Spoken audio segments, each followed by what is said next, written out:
Welcome to today's market report. European stocks rose on Friday on surging technology stocks, strong earnings from Francis, L'Oreal, and a broad boost to sentiment provided by a surprise interest payment from debt-ridden China Evergrande Group. The stock 600 added 0.5% to close at over 6-week highs and locked its third consecutive week of gains, up 0.5%. News that the Chinese property developer had made a bond payment to avert a default lifted the mood. Globally, worries about contagion from a potential default have rattled markets recently. France's blue chip CAC 40 rose 0.7% and outperformed its European peers, riding on a 5.1% surge in L'Oreal's shares following the cosmetics company's strong results. Shares in Dutch semiconductor equipment maker ASML and German software firm SAP rose 3.2% and 1.2% respectively, after stumbling earlier this week following their results. The tech sector rose 1.5%.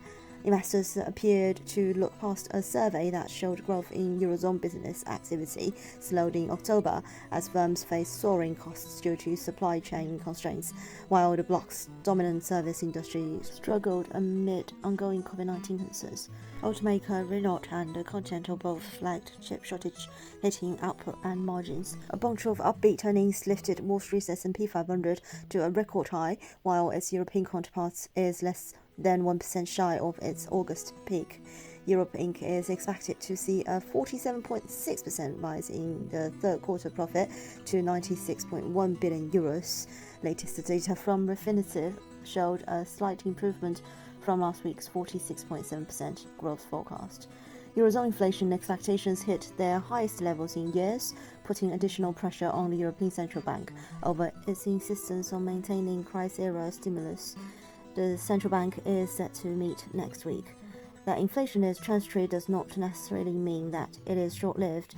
An adjustment of supply to the changes in patterns of demand caused by the pandemic may be slow and keep upward pressure on prices for longer, according to Citi. Swedish mining firm Boliden dipped 6.8% as its third quarter operating profit fell below market forecasts. Rémy Cointreau rose 1.8% after it said it was growing increasingly confident about its full-year outlook after third quarter sales beat expectations.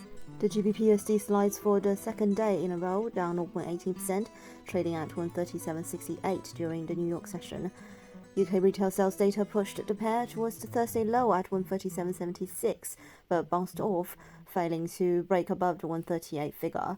The market sentiment is upbeat, with the US S&P 500 printing new all-time highs, while the dollar index drops 0.2%, sits at 93.58, underpinned by falling yields for the first time in a week, losing 1 basis point, currently at 1.658% after touching a weekly high of around 1.70%.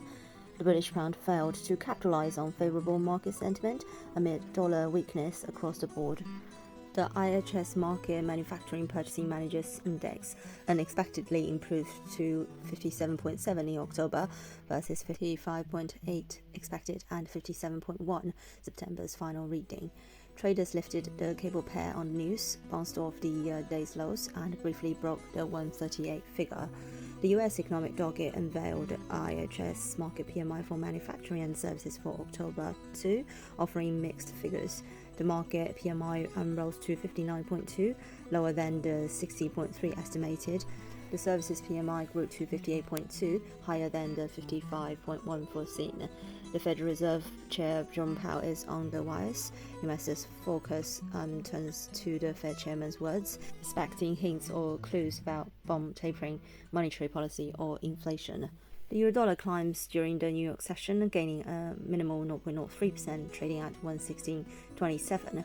During the last couple of hours, the single currency printed a new daily high at 116.55, but retreated towards 116.21. The euro-dollar 1-hour chart depicts that the shared currency remains under intense selling pressure. The high of the day around 116.55 was severely rejected towards 116.25, breaking a rising upward slope trendline. The pair trades beneath the above-mentioned and below the 50 and hour simple moving averages, confirming the selling pressure. This is today's market news. Thanks for listening. We'll see you next time.